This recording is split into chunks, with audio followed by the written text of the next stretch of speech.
예, 오늘은 마태복음 강의 79번째 시간으로 최고의 날은 오지 않았다라는 제목으로 하나님 말씀 전할 때에 크신 은혜가 있기를 주의 이름으로 축원합니다. 이제 마태복음 강해가 다음 주 마지막 16절에서 20절까지 강해를 하면 80번째로 끝이 납니다. 그 다음 주는 우리 추수감사주일이기 때문에 감사에 대한 말씀을 듣고 그 다음에 추수감사 주일 다음 주일부터는 우리 누가복음에만 있는 특수 자료를 몇 주간 들은 다음에 바로 사도행전 강의로 넘어가도록 하겠습니다. 그래서 주일에는 여러분들이 신약의 말씀을 처음부터 이렇게 순서대로 들어가시고 수요일에는 구약의 말씀을 그리고 금요일에는 기도와 성령의 사람들에 대해서 이렇게 배우시면 성경에 대해서 전체적으로 깊이 묵상하실 수 있게 될 줄 믿습니다. 예, 인생에 있어서 이 최고의 순간은 언제셨습니까? 어떤 이는 가장 젊었을 때라고 생각하실 수도 있고 또 어떤 사람은 돈을 가장 잘 벌었을 때다라고 생각하실 수도 있고 아니면 내가 가장 잘 나갔을 때다. 그리고 또 어떤 분은 모든 것을 이루고 안정적인 바로 그때다라고 생각하시는 분들도 있을 것입니다. 예수님을 구주로 믿고 구원을 받아 천국 백성이 된 우리 그리스도인들의 최고의 날은 언제일까요? 이 캘리포니아 하비스트 교회 담임 목사인 그렉 롤이라는 분이 최고의 날은 오지 않았다라는 책을 쓰셨는데 그 책에 보면 우리의 최고의 날은 젊었을 때나 가장 성공했을 때가 아니라 바로 부활의 때가 우리의 최고의 날이다 라고 이렇게 말을 했습니다. 부활의 때가 임하지 않은 우리에게 최고의 날은 아직 오지 않았다라고 말하는 것이죠. 그러므로 우리는 최고의 날을 기다리는 사람들이지 최고의 날을 경험한 사람들이 아닙니다.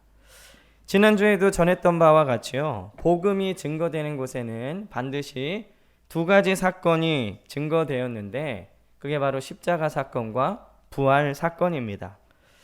오늘 본문은 예수님이 사망 권세를 이기시고 부활하셨다라는 것을 기록하고 증거하고 있죠. 그리고 예수님께서 부활의 첫 열매가 되셔서 그를 따르는 모든 자들에게 부활의 능력을, 부활의 영광을 부어 주실 줄 믿습니다. 예수님께서 오시는 그날이 바로 우리에게 최고의 날이 되는 것이죠. 그러므로 우리는 부활 신앙을 가지고 부활을 소망하며 하루하루 주님의 말씀 따라 주님을 닮아가시는 귀한 베델교회 성도님들 되시길 주의 이름으로 축원합니다. 오늘 부활 소식을 통해서 우리가 받을 은혜는 무엇이냐? 첫째는 무덤을 찾아간 여인들입니다. 오늘 1절에 보면 안식일이 다 지나고 안식 후 첫날이 되려는 새벽에 막달라 마리아와 다른 마리아가 무덤을 보려고 갔더니 오늘 본문에 예수님의 부활을 최초로 목격한 사람들이 나오는데 그 사람들이 바로 막달라 마리아와 다른 마리아입니다. 부활의 첫 목격자가 베드로도 아니고 요한도 아니고 야고보도 아닌 이 두 여인이었다는 사실에 우리는 주목해야 합니다. 이 여인들은 부활을 처음 목격한 사람들로서 예수님의 제자들에게 그 부활의 소식을 전하는 부활의 첫 증인이 된 것이죠. 모든 인류 역사에 많은 사람들이 있었지만 예수님의 부활을 가장 처음으로 목격하고 처음으로 부활의 소식을 전하는 증인이 된 영광을 제자들이 아니라 이 여인 두 명이 받았다는 것입니다. 그렇다면 그들은 어떻게 부활의 첫 목격자가 되었느냐? 첫째는 그녀들은 장례식부터 예수님의 무덤 앞을 지켰습니다. 우리 지난주에 봤지만 이 아리마대 요셉이 예수님을 빈무덤에 장사를 하죠. 그리고 난 다음에 그 장례식이 마치고 나서 그 무덤을 지킨 사람들이 누구냐? 우리 지난주에 봤지만 마태복음 27장 61절에 보면요. 거기 막달라 마리아와 다른 마리아가 무덤을 향하여 앉았더라. 장례식이 끝나고 그 무덤을 끝까지 지킨 사람들은 바로 막달라 마리아와 다른 마리아입니다. 근데 우리 시간으로 약 36시간 정도 지난 다음에 이 안식 후 첫 새벽에 예수님의 무덤으로 제일 처음 달려온 사람도 바로 막달라 마리아와 다른 마리아가 무덤을 보려고 갔더니 28장 1절에 기록하고 있죠. 그들은 끝까지 예수님의 무덤을 지켰기 때문에 장례식이 끝난 다음에도 지켰고 안식일을 지내고 난 다음에도 맨 처음 이 무덤을 찾아왔기 때문에 부활의 첫 목격자가 되었습니다. 제자들은 모두 낭망하고 각자 자기의 길로 떠났지만 그녀들은 안식 후 첫날 새벽부터 예수님의 무덤을 찾아온 것이죠. 이 여인들은 끝까지 예수님과 함께 있었기 때문에 부활의 첫 목격자라는 큰 영광을 받게 된 것입니다. 이와 마찬가지로요, 우리도 예수님을 끝까지 믿고 신뢰해서 부활의 영광에 참여하시기를 주의 이름으로 축원합니다. 이 부활의 영광에 참여하지 못하게 하기 위해서 마귀는 계속해서 우리의 믿음이 파선하도록 만든다는 거죠. 어떻게든 믿음이 식어지게, 어떻게든 말씀과 멀어지게, 어떻게든 교회와 멀어지게 만드는 것입니다. 그래서 결국에는 믿음이 없어지고 부활의 소망을 잃게 만드는 것이 마귀의 일이라는 것이죠. 이 여인들이 예수님의 무덤을 끝까지 지킨 것처럼 우리도 우리의 믿음을 끝까지 지키시기를 주의 이름으로 축원합니다. 또 이 여인들이 부활의 첫 목격자가 된 두 번째 이유는 그들은 안식일이 지난 후 가장 먼저 예수님의 무덤을 찾아왔다는 겁니다. 오늘 1절의 기록을 보면요, 이렇게 기록을 하고 있죠. 안식 후 첫날이 되려는 새벽에, 첫날이 아직 된 것도 아니고요, 되려는 새벽이에요. 그러니까 이 무덤 앞에 가기 위해서 얼마나 일찍 준비했는가, 안식일 첫 호도 아니고 되려는 새벽에 이미 움직였다는 것이죠. 이 안식일은 유대인의 율법으로 인해서 아무것도 할 수 없는 날입니다. 그래서 그녀들은 안식일을 지키고 안식일이 끝나자마자 새벽에 무덤을 갔다는 것이죠. 이것은 만사를 제쳐두고 예수님의 무덤 앞으로 달려간 것입니다. 모든 것을 뒤로 하고요, 예수님의 무덤으로 달려갔기 때문에 그들은 예수님의 부활을 처음으로 목격하게 됐다는 것입니다. 이 얘기는 바로 그녀들의 가장 우선순위는 예수님이었다는 것이죠. 하나님은 이처럼 예수님을 가장 우선순위에 두는 사람들에게 축복을 내려주십니다. 내가 할 거 다 하고 내가 쓸 거 다 쓰고 남는 것 드리는 사람보다 예수님과 하나님 나라를 가장 최우선으로 생각하고 행하는 사람들에게 한량없는 은혜와 사람으로서는 도저히 받을 수 없는 영광을 부어주시는 줄 믿습니다. 그렇다면 그들은 어떻게 예수님이 가장 1순위가 되었을까요? 그 이유는 그녀들은 예수님을 깊이 사랑했기 때문입니다. 우리도 그렇죠. 우리가 가장 사랑하는 사람이, 우리가 가장 사랑하는 것이 1순위입니다.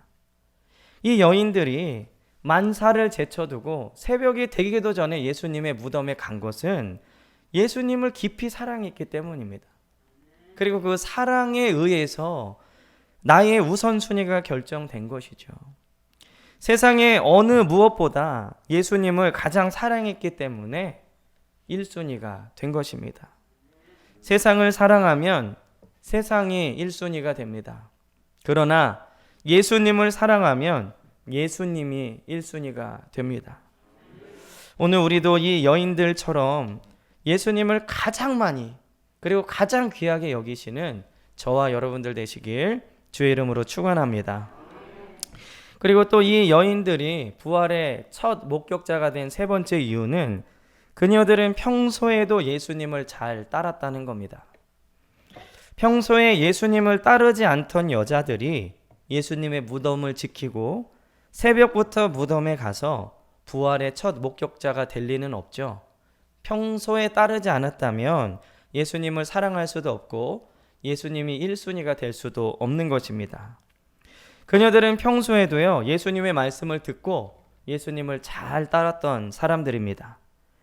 평소에 예수님을 따랐기 때문에 예수님이 가장 귀하신 분이 된 것이고, 그런 그녀들에게 부활의 첫 목격자가 되는 영광을 주신 것입니다.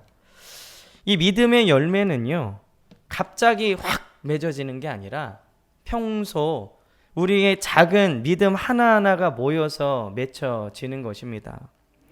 평소에 예수님과 전혀 상관없이 살다가 마지막에 부활의 영광에만 참여하려고 하는 사람은 오히려 부활의 영광에 참여하지 못하게 될 수도 있습니다.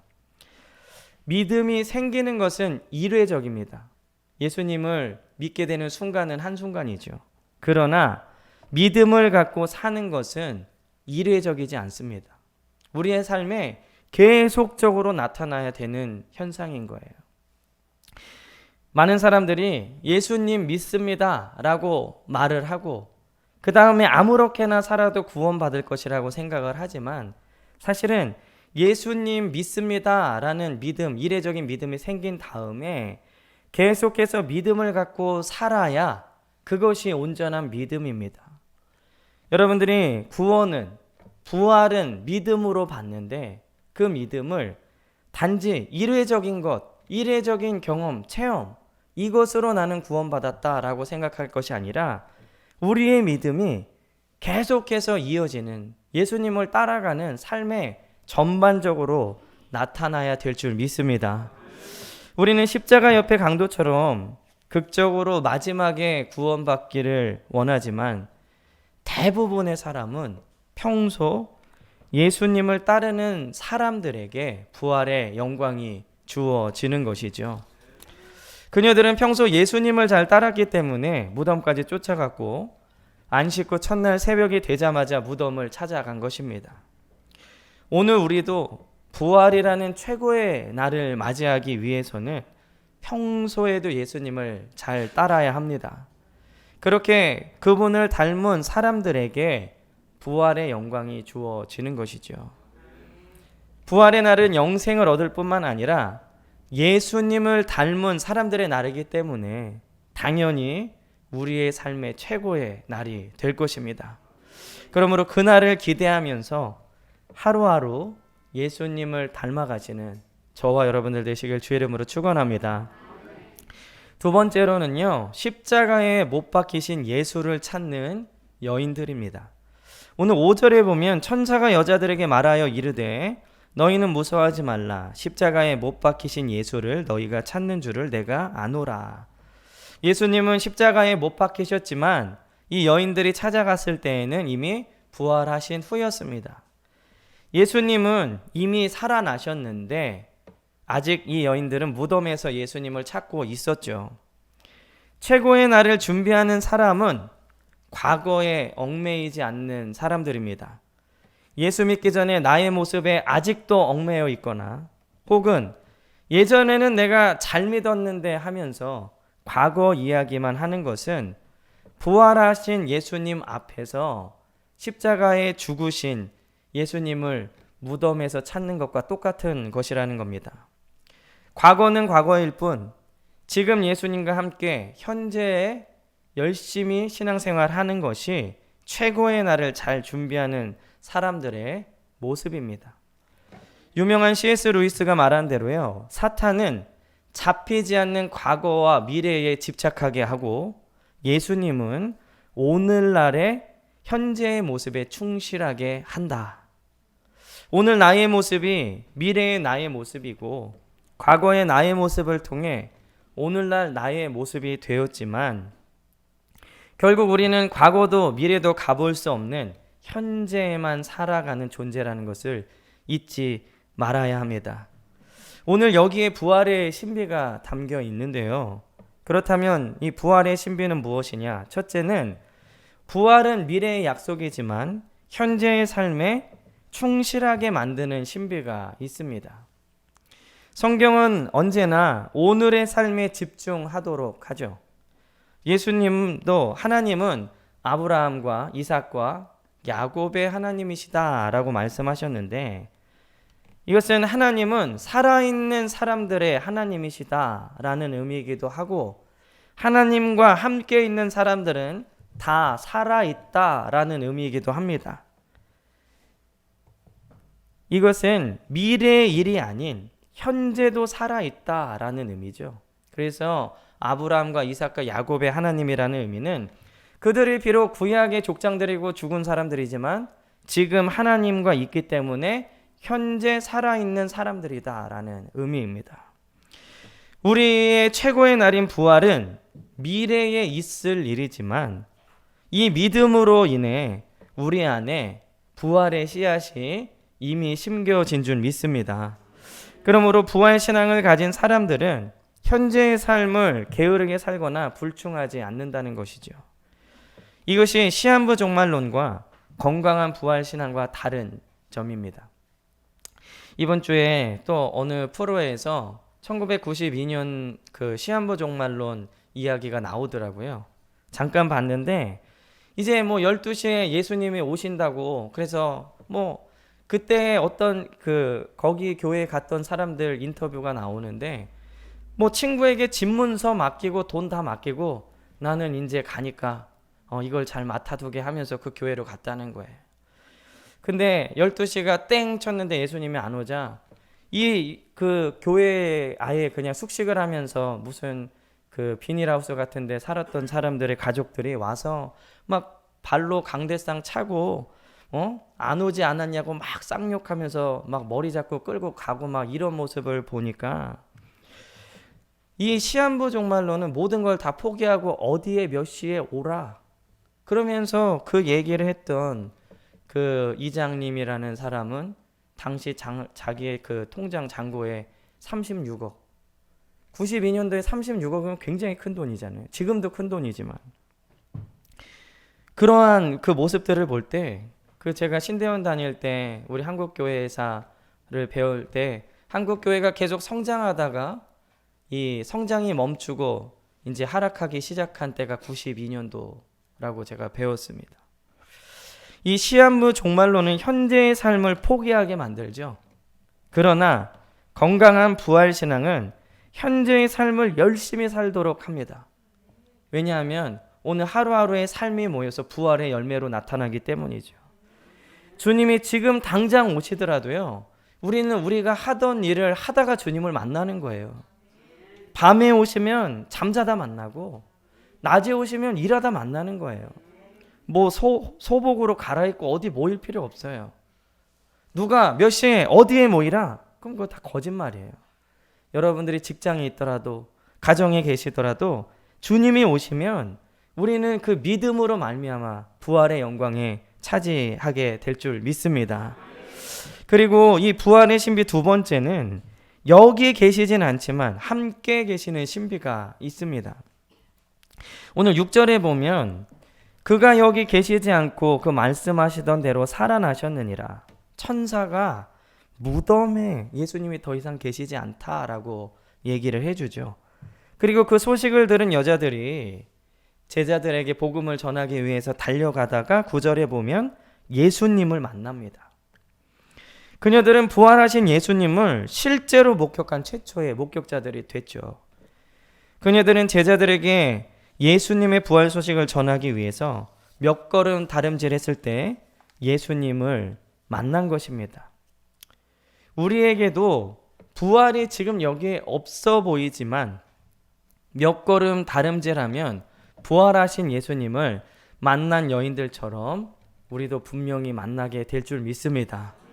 그것이 개인적인 죽음이든 예수님이 이 땅에 다시 오시는 재림의 사건이든지 간에 우리도 이 여인들처럼 복음의 소식을 천사들에게 듣고 달려가다가 예수님을 만난 것처럼 우리도 우리 인생의 마지막 때에 혹은 재림의 때에 예수님을 만나는 최고의 날이 될 줄 믿습니다.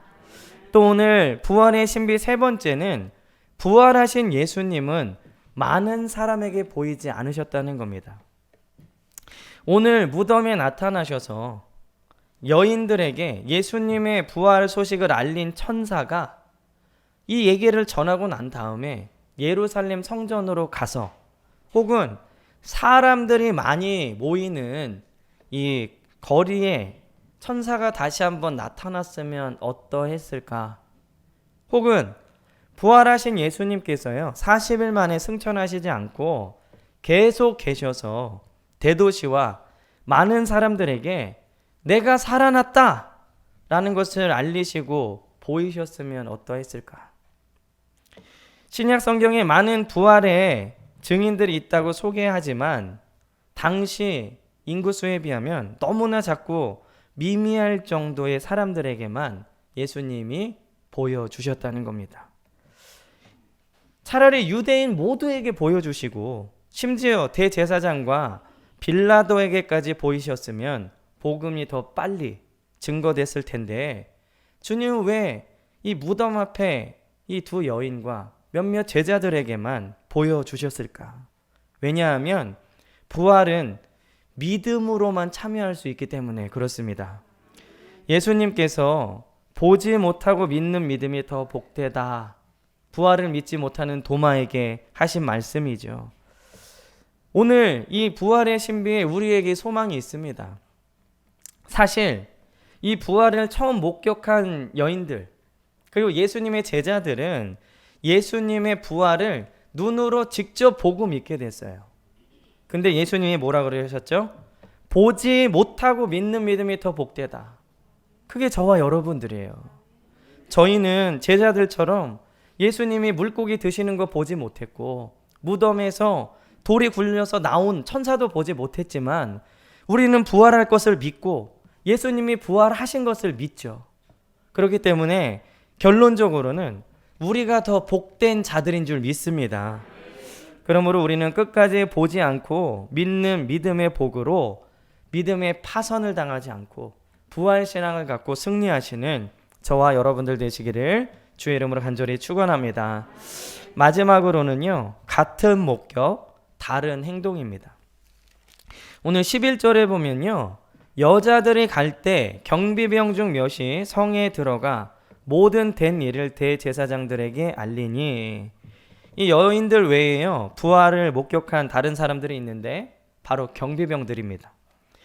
이들은 예수님의 제자들도 보지 못한 부활의 첫 목격자가 되었죠. 그러나 이들의 목격과 여인들의 목격은 상당히 다른 차이가 있습니다.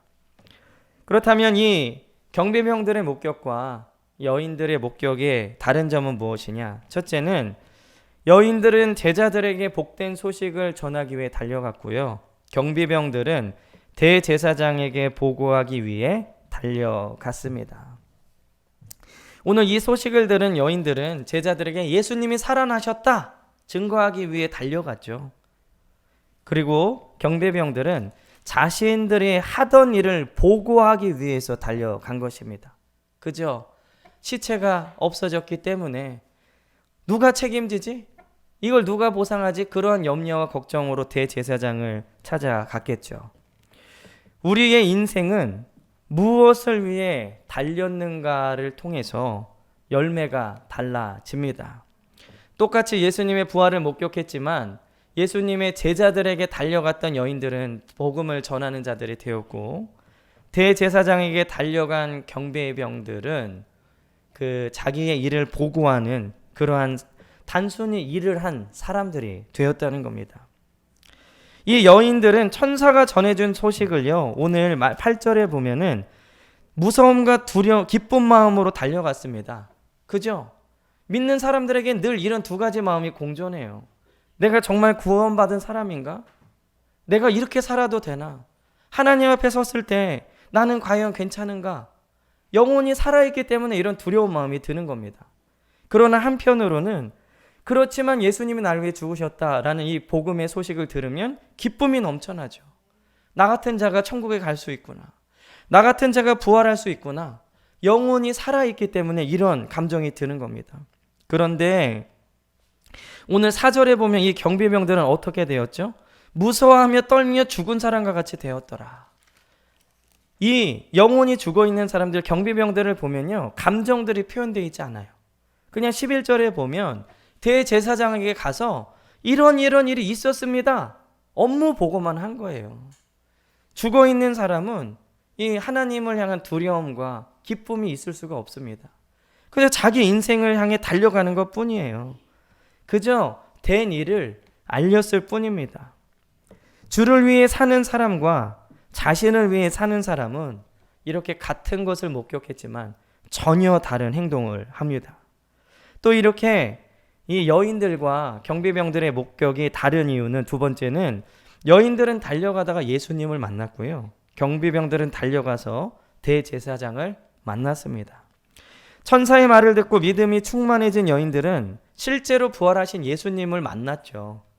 그리고 더 이상 두려움이 없는, 두려워 말라라는 주님의 말씀을 듣고 기쁨이 넘치는 상태가 됐습니다. 지금 우리가 이 땅에 사는 동안에는 두려움과 기쁨의 감정이 공존하지만 부활하는 최고의 날인 그때에는 온전한 구원의 기쁨만이 넘치게 될 줄 믿습니다. 그리고 제자들에게 예수님의 부활을 전하라는 사명을 완수했죠. 최초의 부활의 증인이 된 것입니다. 그러나 경비병들은요, 대제사장을 만나서 돈을 받았습니다. 부활을 보고도 제자들이 훔쳐갔다라는 거짓말의 대가로 받은 것이 돈입니다. 이것을 우리의 삶에 적용해 본다면요, 평소 예수님을 따르고 무덤까지 따라갔던 여인들은 그 달려가는 길에서 예수님을 만났죠. 우리도 평소 예수님의 말씀 따라 끝까지 변치 않는 삶으로 예수님을 따른다면 우리 인생에 달려가는 길 끝에서 예수님을 만나게 될 줄 믿습니다.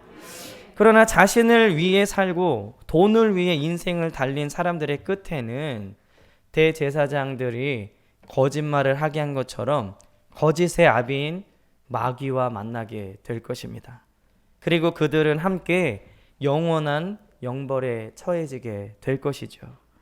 그러므로 똑같이 부활을 목격했을지라도 어느 방향으로 가느냐, 그 방향성이 굉장히 중요합니다. 그리고 오늘 이 여인들의 목격과 경비병들의 목격의 다른 세 번째는, 여인들은 부활의 증인이 되었고요, 경비병들은 부활의 위증자들이 되었습니다. 오늘 15절에 보면 군인들이 돈을 받고 가르친 대로 하였으니 이 말이 오늘날까지 유대인 가운데 두루 퍼지니라. 부활의 증인은 놀라운 상급을 받습니다.